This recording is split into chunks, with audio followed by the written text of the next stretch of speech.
Mohon perhatian, bagi memastikan majlis berjalan dengan lancar, para hadirin diminta untuk memastikan mikrofon anda sentiasa berada dalam pengatur caraan senyap. Kerjasama para hadirin amatlah dihargai. Terima kasih. Bagi memulakan bual bicara Pasca Siswazah siri kelima pada petang ini, kita mulakan dengan bacaan Ummul Kitab Al-Fatihah.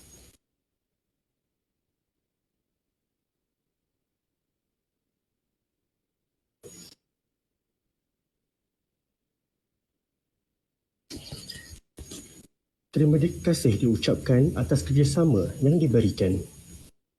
Melati kuntum tumbuh melata, sayang merbah di pohon cemara. Assalamualaikum, mulanya kata, saya sembah pembuka bicara. Yang berusaha, Dr. Mardiana binti Ismail, Fellow Bersekutu Institut Peradaban Melayu, pensyarah dari Fakulti Muzik dan Seni Persembahan, Universiti Pendidikan Sultan Idris, dan yang dikasihi para pelayar Facebook sekalian. Megah berarak di waktu petang, dipuput bayu ke pohon ara. Pepanis kalam selamat datang, awal bismillah pembuka bicara. Bismillahirrahmanirrahim. Assalamualaikum warahmatullahi wabarakatuh dan selamat sejahtera saya ucapkan.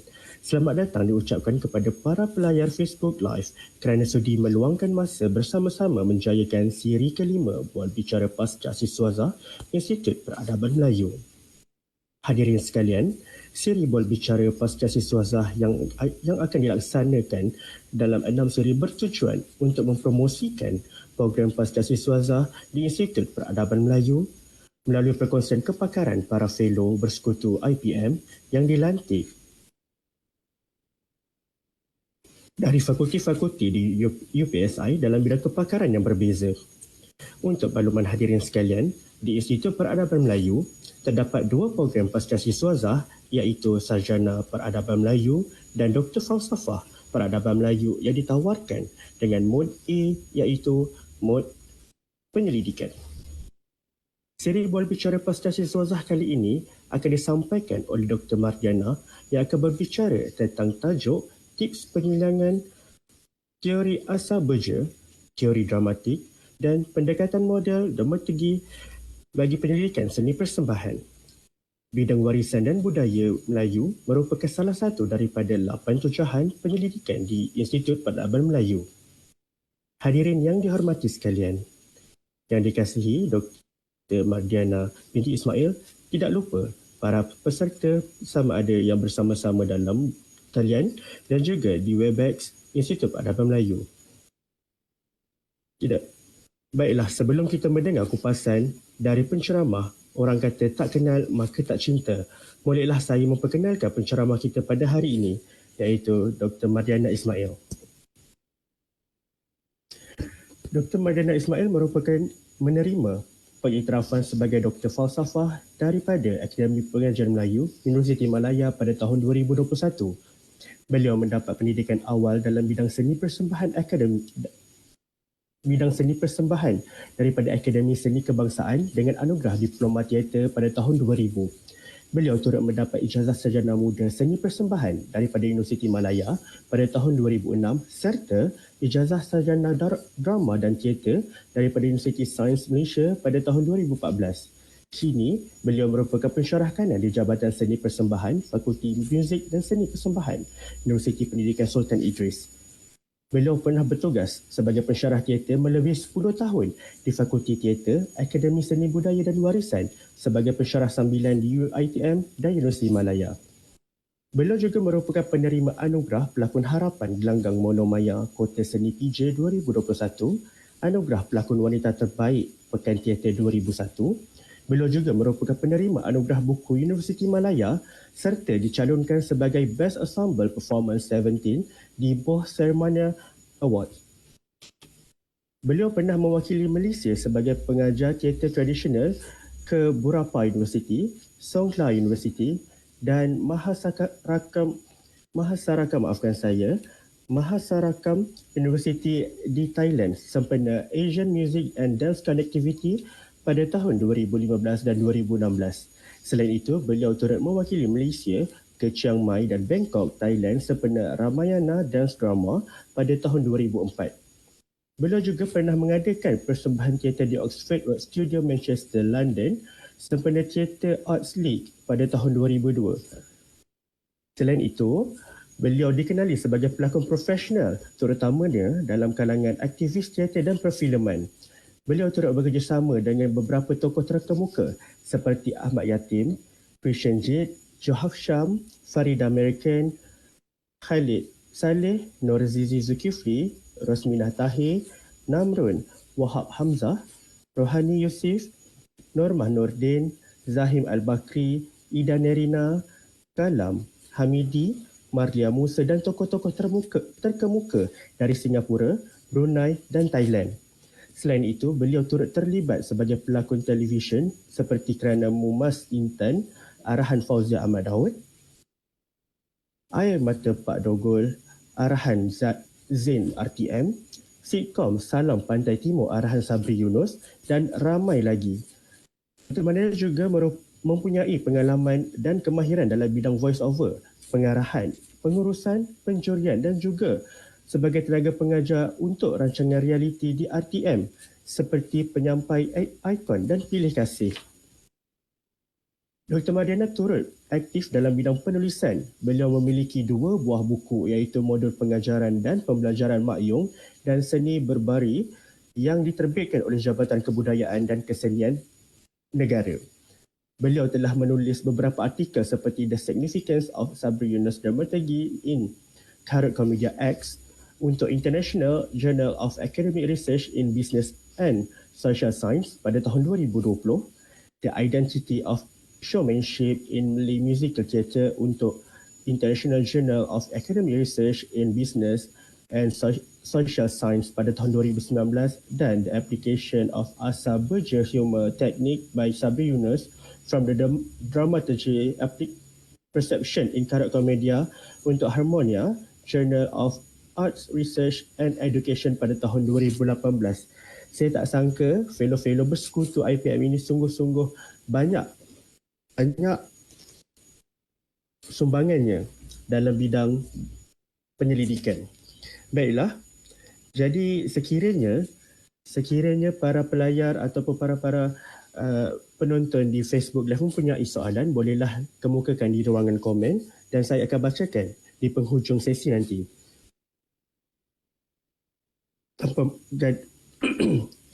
Pepatah ada menyebut perahu sudah di air, dayung sudah di tangan. Tanpa melengahkan masa lagi, saya mempersilakan Dr. Mardana untuk menyampaikan bicaranya dengan tajuk Tips Penyilangan Teori Asa Berger, Teori Dramatik dan Pendekatan Model Dramaturgi bagi Penyelidikan Seni Persembahan. Dipersilakan. Assalamualaikum warahmatullahi taala wabarakatuh. Salam sejahtera dan salam madani. Terima kasih banyak-banyak kepada moderator. Letih tak baca saya punya CV tu? Boleh cut je kan? Ya, terima kasih Hisham ya. Dan juga saya nak ucapkan ribuan terima kasih kepada Institut Peradaban Melayu kerana memberikan peluang kepada saya untuk berkongsi tips-tips yang boleh diguna pakai oleh para pelajar postgraduate lah yang ada terutamanya di IPM. Dan juga saya dapati ada pelajar-pelajar peringkat diploma dan juga pelajar degree yang hadir pada hari ini. Saya ucapkan terima kasih. Kehadiran anda semua sebenarnya memberi manfaat kepada diri anda sendiri. Walaupun anda baru pelajar diploma dan juga pelajar degree, namun begitu ilmu yang akan saya kongsikan pada hari ini akan ada berkaitan dengan penulisan, metodologi dan juga kajian ilmiah. Baik, seterusnya yang berusaha Prof. Dr. Tajul selaku pengarah Institut Peradaban Melayu. Kalau tak ada, mohon kirim salam kepada beliau. Kepada Dr. Hasrina juga, Timbalan Pengarah Institut Peradaban Melayu.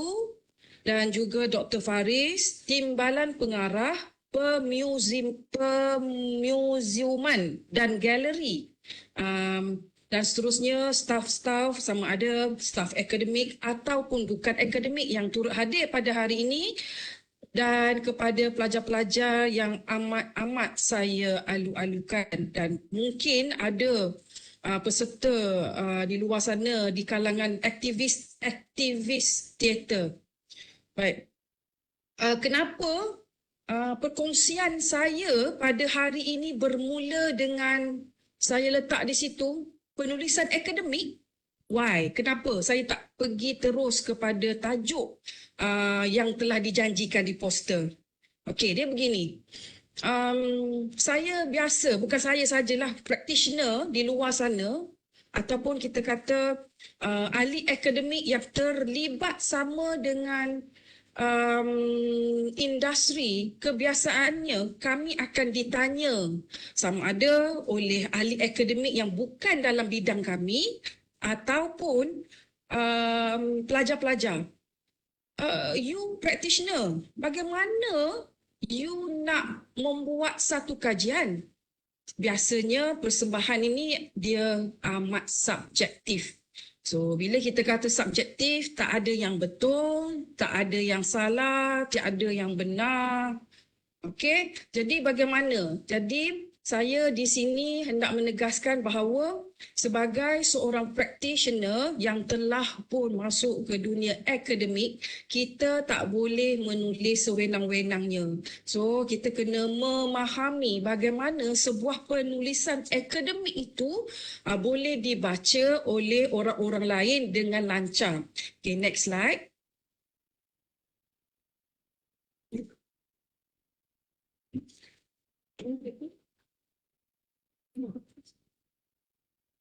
Okay. Boleh.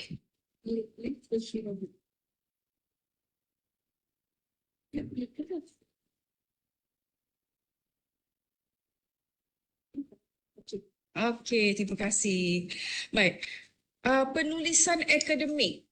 Kita ada macam-macam bentuk dan gaya penulisan akademik. Penulisan dan gaya penulisan akademik ini sama ada dalam bentuk jurnal. Jurnal tu di dalam maksudnya penulisan artikel di dalam jurnal-jurnal yang berkaitan dan juga kertas penyelidikan, kertas persidangan dan yang paling penting dalam konteks pada hari ini ialah bagaimana menulis sebuah penulisan akademik yang berkaitan dengan sebuah tesis. Dan ini pendapat saya bahawa penulisan akademik sebenarnya bagaimana seorang penulis, seorang pengkaji itu cuba membahaskan permasalahan, isu yang ditimbulkan semasa menulis tesis. Namun isu-isu itu perlu dibincangkan secara neutral, tapi tak boleh memanipulasi fakta-fakta yang ada. Jadi di sini pandangan saya sebagai seorang practitioner, apabila kita menulis satu penulisan yang berbentuk ilmiah, kita tak boleh tulis secara bias. Kita kena dapatkan data yang tepat, benar dan teratur dengan menggunakan prosedur-prosedur yang telah pun banyak buku-buku yang ditulis oleh Creswell dan sebagainya. Jadi kita tak boleh tulis hari ini aku menonton persembahan ini aku suka dengan persembahan ini. Tak boleh, kita tak boleh ikut suka hati kita. Kita masih lagi perlu menggunakan orang kata penganalisisan yang neutral, yang tepat dan juga benar. Baik, seterusnya selain daripada itu, hendak saya tegaskan di sini, perkara pertama kepada pelajar-pelajar di luar sana yang baru nak mulakan penulisan anda, kita kena mencari satu fakta yang betul-betul sistematik. Okay, so anda perlulah pergi menonton persembahan yang bermutu tinggi. Saya tidak kata semua persembahan yang ada di Malaysia ini tidak bermutu. Namun anda perlulah pergi mencari persembahan-persembahan yang Ya, mungkin you kena pilih persembahan-persembahan yang ditulis, digarap, diarah, dilakonkan oleh orang-orang yang profesional. Tak salah kalau nak pergi menonton persembahan yang pelaksananya adalah orang-orang yang amatur. Tak ada masalah. Tapi untuk kita nak membahaskan fakta-faktanya nanti, saya khawatir fakta itu tidak sistematik. Okey, jadi di UPSI ini setahu saya ada gaya penulisan UPSI yang telah digariskan. Jadinya saya berharap pelajar-pelajar di luar sana cuba study gaya tesis UPSI supaya apabila anda menulis ianya berbentuk sistematik. Okay, next.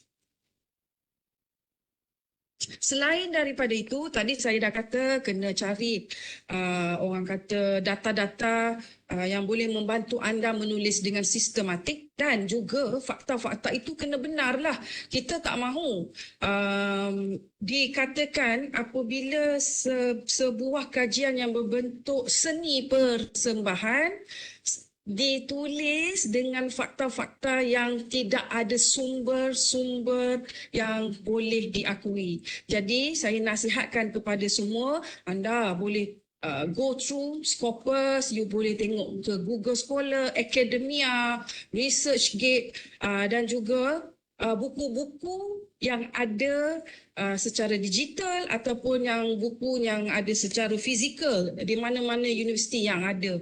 Jadi kalau anda tak dapatkan fakta yang benar, nanti apabila anda nak membuat analisis data, you akan memberikan satu fakta yang tidak benar. Dan seterusnya, fakta-fakta ataupun next slide, fakta-fakta ataupun data-data yang diperolehi itu perlu ada pembuktian. Bukan saja orang-orang yang membuat membuat pengkajian tentang fosil saja yang perlu ada pembuktian. Bukan saja doktor-doktor yang membuat pembedahan yang ada pembuktian. Yang sebenarnya individu ataupun academician,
Boleh terus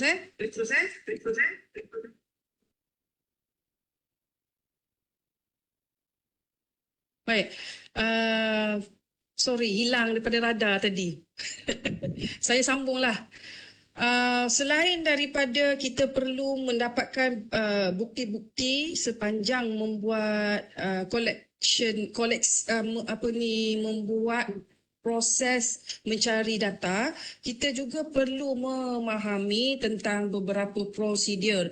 Jadi sebagai pelajar postgraduate, saya benar-benar mohon kepada pelajar-pelajar semua ataupun yang mana yang berhasrat untuk menyambung pembelajaran anda, sekurang-kurangnya anda kena faham dan belajar bagaimana untuk mencari prosedur yang sesuai untuk kajian anda.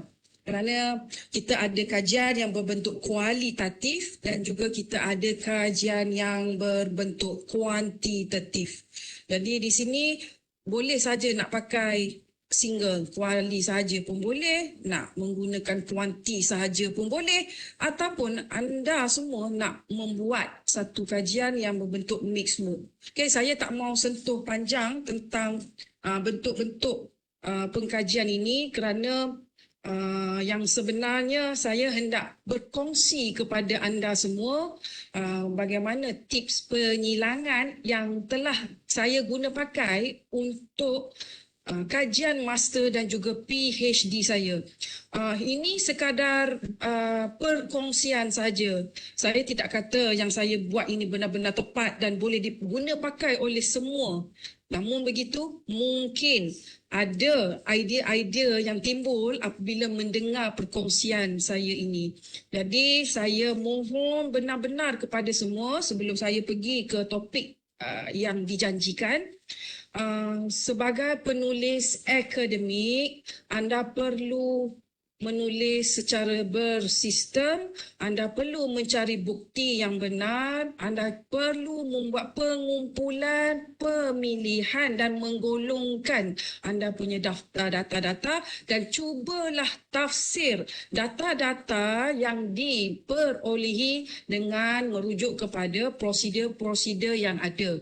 Jadi dengan ini saya harap semua mula mendapat terbuka, mula memahami bagaimana seorang practitioner maksudnya dia masuk ke lapangan untuk collect data. Okay, so saya teruskan ke Syam ke ada apa-apa? Saya teruskan sampai habis Syam. Ya, boleh doktor. Sebab nanti kita akan sambung ke sesi soal jawab di penghujung. Boleh ya doktor? Baik, terima kasih. Baik, inilah yang dinanti-nantikan. So, terpapar di skrin tips penyilangan teori asal beja. Satu teori dramatik. Teori yang kedua dan juga pendekatan model dramatik. So di sini saya nak nyatakan kepada semua, semasa saya membuat ataupun saya menulis tesis master saya menggunakan teori dramatik single. Teori dramatik saja saya guna pakai untuk membuat penganalisisan data-data saya. Namun begitu, apabila saya pergi ke peringkat PhD, saya tidak mahu meninggalkan teori dramatik. Walaupun teori dramatik ini, orang seni persembahan tahu teori dramatik ialah satu teori yang amat dinosaur. Dia dah ancient, dia dah lama. Tapi saya bertegas tidak menggunakan juga teori dramatik. Why? Nanti kita akan mendapat jawapannya. Dan saya juga menggunakan teori asal beja. Teori ini yang sebenarnya adalah pinjaman daripada sebuah teori yang diguna pakai oleh orang-orang filem. Seni persembahan, apa kaitannya dengan filem? Jawapannya sebentar lagi juga. Dan akhirnya saya gabungkan dengan pendekatan model dramatik. Di Malaysia ni orang tak guna pakai dramatik, tapi di Jerman dramatik ni ataupun perkataan dramaturgy amat kita kata famous lah dia memang in lah, tapi di sini tidak diguna pakai. Okay, next slide. Jadi, saya jadi saya nak memberi penekanan di sini bahawa kepada semua yang mendengar pada hari ini, apabila anda memilih teori, you kena master, anda kena mahir, anda kena menjiwai teori-teori yang anda pilih. Kerana jika anda tidak memahami, tidak menjiwai selok-belok teori-teori yang anda pilih, apabila anda hendak membuat kerja-kerja analisa nanti, ianya akan mengganggu anda. Dan akhirnya, sebuah kajian yang sepatutnya berakhir selama 3 tahun, dia akan jadi 4 tahun, 5 tahun. Sebab you kena tukar teori. So di sini saya mohon kepada anda semua, please, apa saja teori yang anda pilih, tolong baca, cari, gali dan fahami siapa pelopor teori berkenaan, apakah elemen-elemen yang ada dalam teori itu. Jadi di sini saya kongsikan, kalau teori ataupun kita kata model dramaturg GE Lessing. GE itu stand for Gotham Ephraim Lessing, pelopor dia lah. Tokoh ini merupakan orang pertama yang memperkenalkan model dramaturg. Tapi beliau tak sedar yang beliau memperkenalkan model dramaturg. Tetapi Luckhurst, beliaulah yang menulis semula elemen-elemen yang diperkenalkan oleh Gotham Ephraim Lessing ini. Dan teori yang kedua saya katakan tadi, saya menggunakan sebuah teori yang amat dinosaur. Semua orang dalam seni persembahan dunia secara globalnya mengetahui bahawa Aristotle ini teori-teori ataupun bentuk penulisannya memang daripada Greek lagi. Okay? Kenapa saya nak guna pakai? Kerana ianya amat relevan. Jadi semua apabila anda menulis pemilihan teori di bab 1, so you kena justify kenapa. Teori yang dah lapuk, kadang-kadang ada panel penilai akan kata, teori ni dah lapuk, kenapa nak guna? No, saya ada stand saya kenapa nak guna. You kena jawab. Jadi kita boleh jawab. Teori ini walaupun ianya telah lama, namun begitu telah berlaku beberapa revise, deconstruct oleh pengkaji-pengkaji selepas-lepas itulah. Okay, so teori dramatik ini sebenarnya nanti saya perkenalkan kepada anda semua. Dia ada 6 elemen di dalam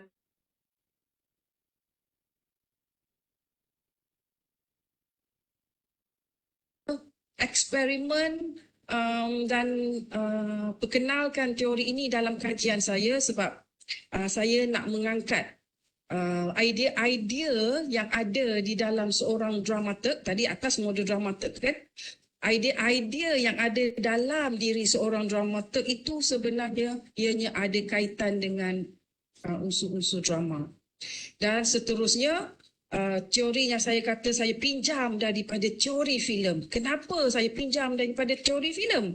Kerana kajian PhD saya ada kaitan dengan rakaman. Okey, kita boleh pergi ke next slide. Tapi sebelum itu, saya nak maklumkan kepada anda semua supaya dapat jelas. Kajian PhD saya bertajuk Peranan Dramaturg dalam persembahan karut komedia. Sampel yang saya kaji ialah Sabri Yunus dan juga program karut komedia. Jadi tadi anda nampak kan saya nak guna, saya pinjam teori daripada filem Aisyah Beja, humor teori, dan juga saya nak perkenalkan Sabri Yunus sebagai seorang dramaturg di Malaysia ini. Okay, sebab itulah kita kena faham setiap teori, pendekatan, model, whatever, mesti ada kaitan, mesti ada pertembungan di antara satu sama lain. Okey, di sini saya tunjuk contoh sahaja. Ini adalah pembangunan kerangka konseptual kajian saya untuk PhD. Jadi kita dah pun buat, kita dah susun kita punya research objektif, research question, objektif 1 kita apa, persoalan 1 apa dan sebagainya. Jadi saya susun di sini ada 3 fasa. Di fasa pertama, objektif pertama saya ialah saya nak huraikan peranan dramaturg itu. So, saya menggunakan pendekatan lessing untuk menjelaskan what is dramaturg. So, itu fasa pertama saya. Okay, ni saya bagi secara ringkas saja. Tapi kalau anda semua nak lebih memahami, bacalah tesis saya. Okay, promote tesis. Okay, so kemudian untuk objektif kedua, saya nak kumpul tentang interpretasi idea dramaturg. Idea Sabri Yunus untuk pelaksanaan karut komedia. Jadi saya menggunakan teori dramatik Aristotle. Jadi di bawah teori Aristotle tu ada 6 item. Nanti saya jelaskan apakah definisi ringkaslah setiap item, setiap elemen di bawah Aristotle dramatik ni, teori. Dan objektif ketiga ialah nak menganalisa lah elemen humor yang ada dalam persembahan karut komedia yang dipelopor oleh Sabri Yunus. Jadi saya guna pakai teori humor. Di bawah teori humor ada 4 elemen. You nampak sahaja 4 elemen, namun begitu di setiap elemen itu ada lagi pecahan-pecahan ciri-cirinya. Okey? Dan seterusnya, seterusnya ini di bawah teori humor Esha Beja tadi yang saya dah sebut, kita ada language, kita ada logic, kita ada identity dan juga action. So di bawah language ini ada 11 item. Okay. Di 11 item ini orang kata dia boleh terpakai untuk menganalisa humor dari konteks bahasa dalam sesebuah filem. Tapi saya di sini saya mengaplikasikannya untuk saya punya karut komedia, seni persembahan. Sebelum saya pergi jauh, karut komedia untuk pemahaman anda semua, dia ada 2 bentuk. Dia gabungkan, satu sitcom dan satu lagi dikir barat. So blend yang dilakukan oleh Sabri Yunus ini kita boleh namakannya ialah seni persembahan. Okay, nanti boleh search lah kepada siapa yang tak pernah menonton karut komedia, anda boleh tengok banyak di YouTube. Ya, di Astro dia gabungkan sitcom. Setiap sitcom tu dia ada episod-episod dan juga dia ada dikir barat. Okay. Di bawah language humor Beja, yang pertama tu bombas, ada irony, pun, ripat dan sebagainya. So bombas itu lebih kepada berdialog dengan bahasa retorik. Sekarang saya tengah berbahasa elok saja dengan anda, tapi bila mana kita kata language in humor ni, kadang-kadang dia menggunakan kataan sinis, menggunakan nada yang dia bermain-main dengan kata-kata ataupun dia mengolok-olokkan dialog. Okay, kalau you tengok sitcom-sitcom kebanyakannya begitu. Dan juga sometimes dengan dialog-dialog itu mereka mengkritik secara kritis. So di dalam language ni nanti search lah. Saya rasa di library UPSI ada buku yang ditulis oleh Asha Beja yang bertajuk Anatomy of Humor. So untuk anda tahu lebih lanjut tentang detail tentang ciri-ciri di bawah language humor Beja ini, you boleh baca. Okay, sebab aim saya hari ini hanya untuk memberikan tips, contoh.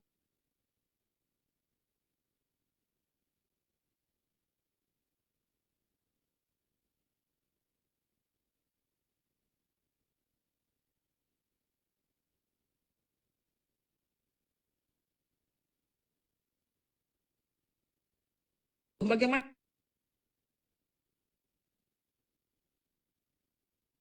Okey, ada. Bila mana kita kata tentang logik, okey, next slide. Bila kita kata tentang logik, semua orang akan memahami logik itu mesti kena tepat, mesti kena benar. Tapi dalam konteks humor Asha Beja ini sebenarnya dia lebih kepada idea-idea yang orang kata cuba mengelabui penonton dengan satu-satu aksi, satu-satu pemikiran ataupun satu-satu konsep. Jadi kadang-kadang pelakon-pelakon ataupun pelakon-pelakon itu, orang yang membuat aksi itu, mereka akan membuat pengulangan dari segi gaya mereka supaya orang yang menonton akan, oh logik jugalah kalau macam tu. You kena tonton Karut Komedia supaya mendapat lebih kejelasan tentang logik ini. Dan seterusnya, selain daripada logik, kita ada dua lagi, dan teori humor beja ada identiti. Di bawah identiti, kita pun ada 11 ciri-ciri. Bayangkan bagaimana sebuah kajian PhD yang mengambil 3 teori tetapi banyak elemen di sini. So macam mana kita nak crosskan? Okay, nanti di ujung-ujung nanti anda akan dapat.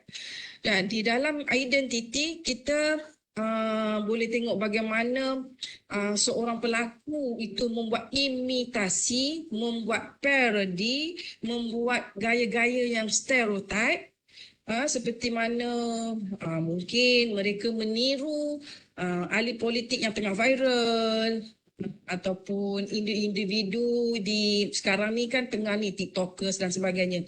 So di dalam program Karut Komedia itu banyak identiti yang berbentuk parodi, yang berbentuk imitasi dipaparkan. Dan seterusnya dalam teori humor beja kita ada action. Okay, di bawah action ni pula, okay, next, di bawah action ni, selain kita dah bercakap dan sebagainya, kita kena ada aksi. So sometimes, kadang-kadang ada pelakon-pelakon ni akan membuat peculiar face, muka-muka yang clownish, yang kelakar, membuat suara-suara. Kadang kalau you tengok Nabil berlakon, dia bawa watak perempuan, dia akan dia tak tukar pun suara dia, tapi dia try to. So ini dia aksi-aksi yang diperkatakan oleh Aisyah Beja dalam teori ni lah. Saya tak nak kupas banyak-banyak tentang ciri-ciri ni sebab dia agak complicated. Jadi kalau nak tahu lebih, baca buku Beja. Okey, dan seterusnya ialah berkaitan dengan teori dramatik Aristotle. Teori ini memang ditulis oleh Aristotle di dalam Di Poetica, tengok 335 sebelum Masihi lagi, ya. Jadi dia punya elemen-elemennya ada 6. Elemen-elemen ini kalau dalam bahasa Melayunya, kalau dianoia itu bermaksud tema ataupun idea ataupun pemikiran dalam sesebuah persembahan ataupun sesebuah penulisan. Penulisan itu boleh jadi skrip, boleh jadi apa saja, puisi dan sebagainya lah. Okay, mitos bermaksud plot dan aksi. Ingat tadi dalam Aisyah Beja pun ada plot dan aksi. Kemudian etos tu bermaksud watak. Jadi tadi di dalam Aisyah Beja tak ada watak, tapi kita tengok macam mana saya cuba justifikasikan dan nak buat penyilangan di antara elemen yang disebut oleh Beja dengan Aristotle ini. Dan seterusnya leksis, iaitu bahasa ataupun diksi. Bahasa dan diksi ini kita boleh orang kata logat pun boleh. Okey. Dan seterusnya melos. Melos tu adalah dari konteks muzik, melodi dan juga bunyi. So di sini bila seseorang itu bertutur, dia ada intonasi. So di situ pun boleh kita consider sebagai bunyi. Dan seterusnya opsis. Opsis ini maksudnya ialah spectacular ataupun aspek kekaguman dalam sesebuah persembahan ataupun dalam sesebuah dance. Okey. Baik. Seterusnya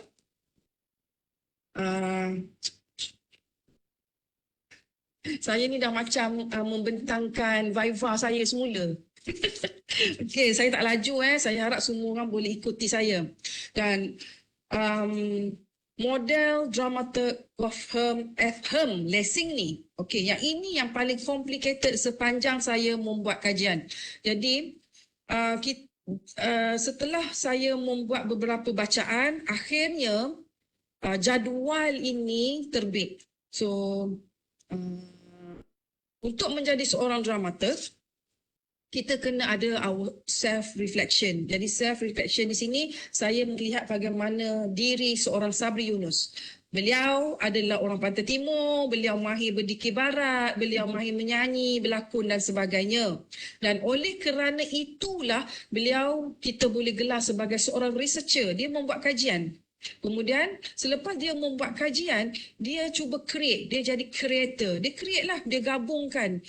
Sebenarnya panjang cerita semasa dia nak menggabungkan sitcom dan juga dikir barat. Okay, so nak tahu proses itu boleh baca tesis saya.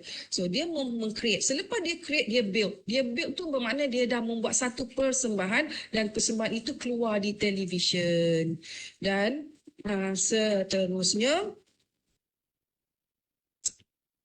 saya rasa semua orang dah jelas, bolehlah sedikit sebanyak memahami elemen-elemen yang terkandung dalam 2 teori dan 1 model. Jadi di sini kaedah penyilangan yang saya lakukan, yang pertama, yang tadi self-reflection, saya cuba selarikan self-reflection. Kita tengok Sabri Yunus, saya dah jelaskan tadi. Kemudian daripada melihat self-reflection Sabri, kita menggelarkan dia sebagai seorang pengkaji, creator, dia pengarah, dan kemudian builder, dia menulis, dia as a penulis. Okey, dan seterusnya, saya cuba silamkan. Okey, terus. Kaedah penyilangan teori dramatik dan teori humor. Okey, semua boleh perhati di skrin. Teori dramatik ada berapa? Ada 6 elemen. Teori humor ada 4 elemen. Saya silangkan di antara teori dramatik humor dan teori dramatik, teori dramatik dan teori humor. Kalau you nampak di garisan merah, bahasa diksi ada di dalam dramatik, di dalam humor pun ada. And then di dalam dramatik ada idea dan tema, tapi di dalam teori humor dia tak sebut idea tema, dia sebut logik.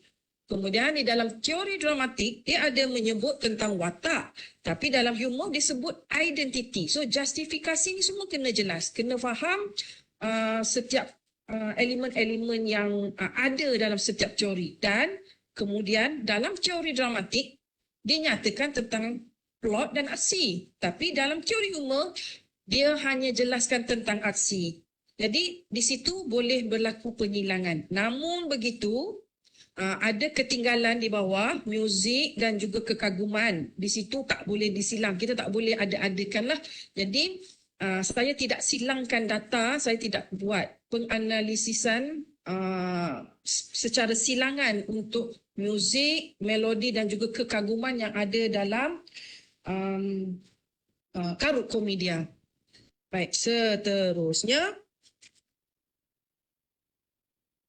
Setelah proses-proses penyilangan, proses-proses analisis dan sebagainya itu saya tak jelaskan di sini. Saya shortcut.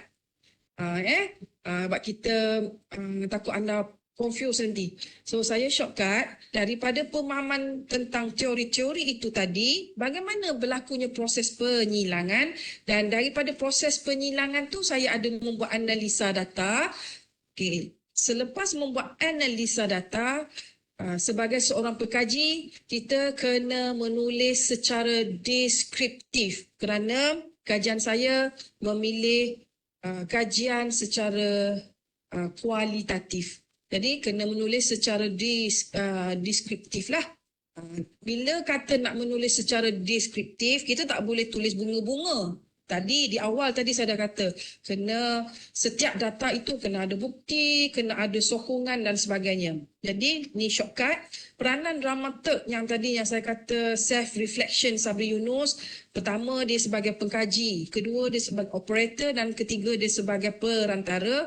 Kita perolehi daripada dia sebagai seorang pengkaji, di mana Sabri Yunus ini tadi saya dah nyatakan dia ada kemahiran dan memahami dengan dalam tentang dikir barat dan juga Sikom. Ini sejarah hidup dia lah sebab dia dah menang pelbagai anugerah Sikom, dan dikir barat tu memang dia daripada kecil dia dah terlibat. Jadi dia memang secara tak langsung adalah seorang pengkaji. Itulah peranan seorang dramaturg. Peran seorang dramaturg perlu ada kemahiran sebagai seorang pengkaji. Kemudian sebagai seorang dramaturg, dia juga menjadi seorang operator.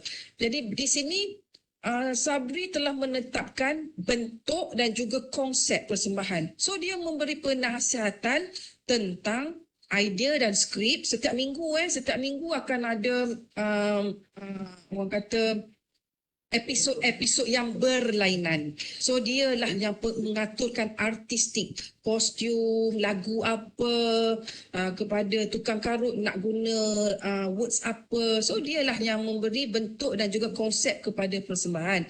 So itu adalah tugas ataupun peranan dramaturg yang kedua. Peranan dramaturg yang ketiga ialah sebagai seorang perantara. Jadi di sini Sabri dia banyak kemahiran. Jadi dia pun bersama juga dengan persembahan sebagai seorang tukang karut. Okey, dan seterusnya hasil daripada penggunaan teori-teori yang saya nyatakan tadi, akhirnya kajian saya itu kita dapati bahawa karut komedia itu ialah sebuah new musical comedy. Saya yang letakkan sebagai seorang pengkaji, saya yang letakkan bahawa karut komedia itu ialah new musical comedy. Kenapa? Sebab ada elemen-elemen komedi di situ dengan menampilkan para pelawak, pelakon, pemuzik dan sebagainya. Kemudian dia menggabungkan, saya katakan tadi, muzik dan orkestra. Kalau dalam teater musikal kita ada orkestra lah, ensemble. Tapi di sini kita ada pemain muzik dikir barat itu sendiri. Okay, dan seterusnya saya orang kata masih lagi belum dapat worldwide kan tentang new musical comedy punya terminologi. Dan di sini kalau ada di kalangan anda yang rasa macam wow nak menggunakan tajuk ataupun topik ataupun isu new musical comedy ini untuk pengkajian anda, dipersilakan. Okay, next. Dan dapatan kajian yang kedua, tadi saya kata ada yang kita boleh silang, ada yang kita tak boleh silang. So apabila saya buat kerja-kerja silang menyilang ini dan di bawah bahasa, di bawah logik identiti dan aksi, itulah yang diguna pakai dalam karut komedia. Untuk memahami elemen-elemen yang berwarna biru itu anda kena bacalah buku Asha Beja. Okey, dan seterusnya kita dah nak habis. Dan seterusnya selain daripada new musical tadi, dan elemen-elemen yang ada dalam karut komedia, kajian saya ini secara tak langsung dapat memperkenalkan Sabri Yunus ini adalah seorang dramaturgical model. So kerana gaya fikiran dia semasa pembikinan karut komedia itu, Sabri dia ada intellectual ketika dia membina tema-tema yang ada setiap episod itu, dan sebenarnya dia berasal daripada root idea diri dia lah, self reflection diri dia. Dia ada goal apa yang dia nak buat. Okay, dan seterusnya selain daripada itu, Sabri juga cuba orang kata mengangkat, enhance segmen Sikom, segmen dikir barat, segmen tukang karut untuk wujudkan satu struktur persembahan yang berlainan untuk sebuah Sikom di televisyen tempatan. Tapi sekarang ni saya rasa ada kebanyakannya Sikom sekarang dah mula menggunakan tema-tema, menggunakan bentuk ataupun struktur yang diperkenalkan dalam karut komedia. Jadi saya tak nak sebut di sini apa ni persembahan yang mana, tapi anda sendiri boleh lihatlah di Astro ada banyak. Okey, dan seterusnya uh, okey, ini 4 elemen ini memang ketara dalam Karut Komedia dan juga diri Sabri Yunus kerana dia memang suka mengawal dan dia sebenarnya suka membuat protes tapi dalam bentuk cynical. Okay, itu sahaja yang saya boleh sebut di sini. Okay, dan seterusnya, implikasi teori-teori yang diguna pakai tadi, kalau anda semua boleh lihat, dengar dengan jelas, kalau you perhatikan sebenarnya dengan hanya menggunakan 3 teori itu sebenarnya kita dah pun membina satu model dramaturg dan juga model reka bentuk dramaturgi. Model dramaturg Sabri, model reka bentuk dramaturgi ialah struktur Karut Komedia itu sendiri. Nak faham lebih lanjut kena tengok tesis saya. Okey, dan seterusnya harapnya dengan perkongsian pada hari ini dengan kajian yang telah saya pun lakukan untuk PhD itu, dia sebenarnya bolehlah at least hari ini siapa yang masuk you know what is dramaturg, you tahu what is dramaturgy. Dramaturg merujuk kepada diri individu, dramaturgy ialah work dia. So tak kisah ni, kalau librarian, dia librarian yang duduk di library, dia individu, dia dramaturg. Tapi apabila dia menyusun ataupun mengatur buku-buku di library itu secara alphabetical ke ataupun dia nak buat bentuk macam mana, so itu adalah reka bentuk dramaturgi dia. Okay, dan seterusnya rasanya dah akhir. Jadi sekian daripada saya. Saya nak promote di sini. Jika ada di kalangan anda semua yang rasa you nak membuat ataupun nak melanjutkan pengajian anda dalam bidang kita kata seni persembahan, tapi you do not know nak pergi ke mana, boleh datang kepada saya. Saya ada di IPM, insya-Allah. Kita boleh share, saya boleh advise anda nak guna teori apa pun boleh. Tapi yang penting you kena master, bukan saya. Saya master teori saya tadi. Tapi kalau anda nak guna juga teori yang ada tadi, welcome, no problem. Okay? Jadi sekian, terima kasih. Itu saja daripada saya. Baiklah, terima kasih atas kupasan yang dibuat oleh Dr. Mariana berkaitan dengan tajuk beliau iaitu tip penyilangan teori asal berja, teori dramatik dan pendekatan model dramaturgi bagi penyelidikan seni persembahan. Saya tak sangka ya, bila saya baca balik biodata doktor ni rasa macam wah, sungguh saya tak sangka saya jumpa dengan orang yang begitu hebat dalam bidang perfilman ni. Saya dari awal saya masuk UPSI ni sendiri, saya nama Dr. Mariana ada buat apa ni teater Mak Yong dengan Dr. Amir. Betul doktor? Betul. Ya, jadi saya rasa agak kagum sebab saya belajar di tempat yang begitu ramai orang-orang hebat untuk saya ambil ilmu mereka.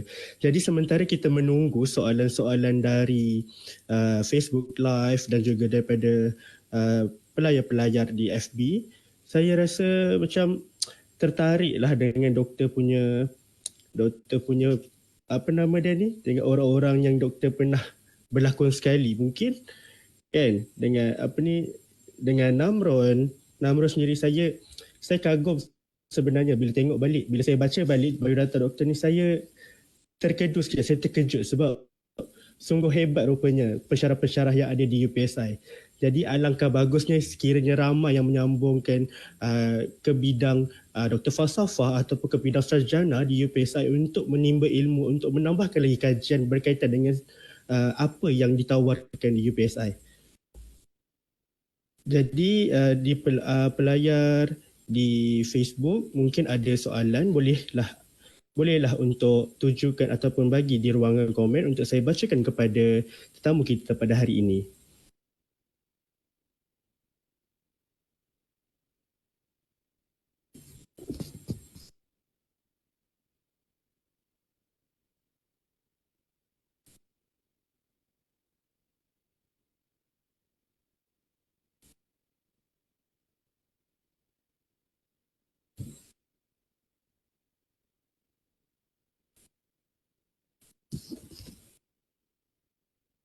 Doktor boleh beritahu di mana doktor berada sekarang? Mungkin ada yang ramai tertanya mungkin.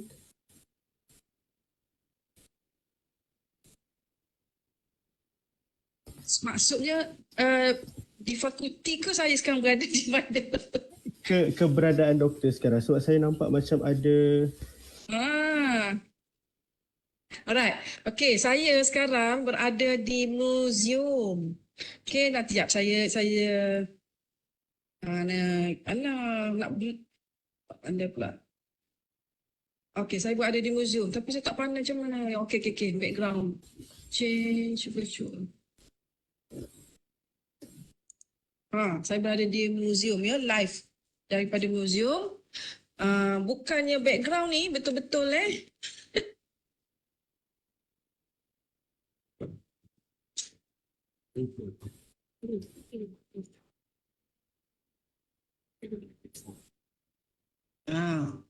boleh nampak Okay, pelajar-pelajar semua jangan takut nak datang museum, tak ada apa. Datang saja, banyak khazanah-khazanah di sini yang anda boleh tengok lah. Ya, betul tu. Baiklah, doktor, ada soalan di Webex ni. Soalan dari Muhammad Aziz Zakaria. Doktor boleh kongsikan pengalaman dalam pengumpulan data? Okey, boleh.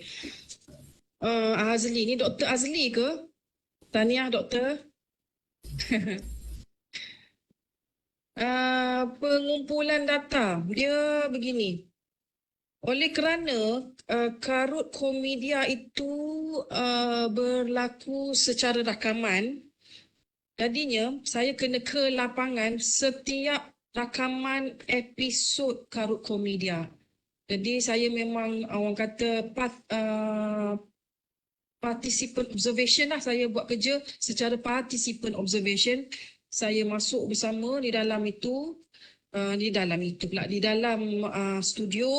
Saya lihat proses-proses mereka praktis, berlatih, proses bagaimana Sabri Yunus orang kata membuat coretan-coretan skripnya, kemudian memberi kepada pelakon-pelakon. Tapi sebenarnya Sabri beruntung kerana pelakon-pelakonnya tu memang spontaneous, mereka memang pelawak kan. Jadi Sabri hanya bagi spark je, isu, topik, bagi guideline, tapi pelakon-pelakon dia yang mula elaborate. So itu satu, saya turun ke lapangan dan kemudian of course lah kita kena membuat temu bual dengan beliau. Dan yang paling seronok sebenarnya untuk memahami what is dramaturg, apa itu dramaturg, apakah ciri-ciri dramaturgi, saya terpaksa turun ke Singapura dan juga Japan. Saya tak ada duit nak pergi ke Jerman. Sebenarnya Jerman tu memang banyak bahan-bahan yang berkaitan dengan dramaturg. Tapi saya berjaya pergi ke dua tempat ini saja dan kebetulan di Singapura memang ada satu orang kata organisasi every year. Mereka akan bertukar. This year mereka di Australia, this year mereka di Singapura dan this year di Jepun dan sebagainya. Maksudnya di negara Asia. Dia panggil Asian Dramaturg Network. Okay, tapi saya tak dapat menyertai mereka sebab mereka memang otai. Orang Jepun ada, China, Indonesia dan sebagainya. Jadi itu pengalaman untuk memahami apa itu dramaturg. Bukan senang. Dramaturg saya kadang nak definisi dan nak memberi pemahaman kepada orang luar apa tu dramaturg. Okay, saya nak jelaskan di sini. Dramaturg itu dia lebih atas daripada pengarah. Okey, ini semua akan terkejut di Malaysia bila kita membuat satu-satu persembahan, kita akan go kepada production manager, kita akan go to producer dan juga pengarah. Tapi hakikat yang sebenarnya dalam sebuah teater ni bukan produksi teater. Kalau di luar, di overseas, teater tu ialah panggung. Kalau kita di sini, teater tu istana budaya lah. So di istana budaya itu ada seorang dramaturg yang di hire. Kalau di luar negara dia ada dramaturg dia lah. Dia gajikan dramaturg itu untuk membuat tadilah saya kata research. Kemudian selepas dia membuat research dia akan menulis dia punya skrip ke kalau nak buat persembahan lah teater. Kalau nak buat muzik dia kena buat score. Itu yang sebenarnya kalau dalam konteks pemahaman tentang dramaturg. Dramaturgi itu kerja dia lah. Dia macam mana dari hasil daripada kajian dia tu dia boleh bina bentuk dan juga konsep satu-satu persembahan. Okey. Ada yang bertanya dengan teori yang dibentangkan tadi, adakah kita juga boleh gunakan untuk kajian persembahan tradisional? Baik. Good. Soalan yang bagus. Dan juga diperkatakan oleh Asian Network Dramaturg yang saya pergi. Mereka bahaskan perkara ini. Adakah adik guru di dalam satu-satu persembahan teater tradisional itu, hierarki dia sama dengan dramaturg? Mereka bahaskan perkara ini. Betul. Dan bagi saya, boleh saja menggunakan teori yang saya bentang tadi tu, kalau you all tengok teori dramatik itu memang well known. Pelajar ijazah sarjana muda pun boleh guna teori dramatik itu. Ada pelajar selian saya, pelajar ijazah sarjana muda, dia menggunakan teori dramatik untuk mengkaji tentang kebudayaan orang Bugis. Okey, boleh. Kemudian teori Asha Beja memang betul-betul dia guna pakai dalam filem. So untuk dia guna pakai, you kalau betul ada siapa-siapa di sini yang berminat untuk menggunakan teori Asha Beja tu, you boleh guna untuk teater tradisional. Anda boleh ambil peran ke watak Mak Inang dalam contoh, sebab saya tahu tentang Mak Yong, you boleh gunakan teori Beja itu untuk analisa watak dan perwatakan peran ataupun Mak Inang dalam sembahan Mak Yong. Kemudian kalau yang dramaturgi saya dah pun jawab tadi, di mana masih lagi ada konflik. Ada yang kata adik guru itu sama ke dengan dramaturg? Kalau betul-betul anda semua yang ada yang boleh orang kata buat kajian, buat analisa dan bahaskan data dan menyatakan ya, adik guru itu ialah seorang dramaturg. Okey, fine, saya setuju. Tapi saya dah ada PhD, saya dah malas lah nak buat kajian seterusnya. Tapi antara impian tu memang cuba nak letakkan adik guru itu ialah seorang dramaturg. Okey, menjawab tak?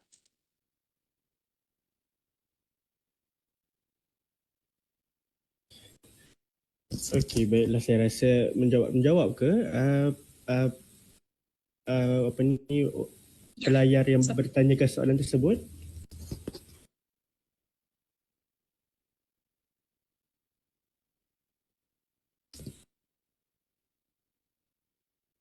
Sekiranya ada lagi soalan, bolehlah bertanyakan di ruangan komen untuk saya bacakan kepada kita punya tetamu pada hari ini.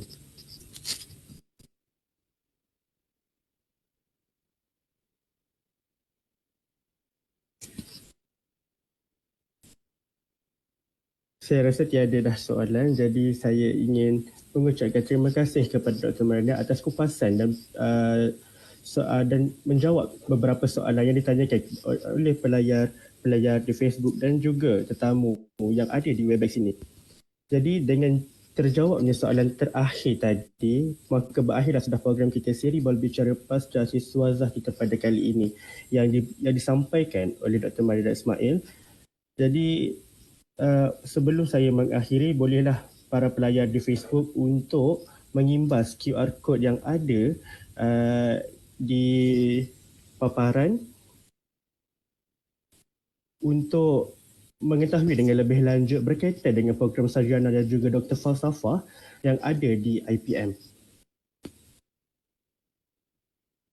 Jadi saya selaku moderator pada hari ini dan mewakili semua yang terlibat dalam melaksanakan program ini, menyusun 10 jari sekiranya terdapat kesalahan sepanjang mengendalikan program ini. Sekian sahaja daripada saya Muhammad Kirasyam Muhammad Yunus, moderator anda pada hari ini. mengundur diri. Sekian, wabillahi taufiq wal hidayah. Assalamualaikum warahmatullahi wabarakatuh.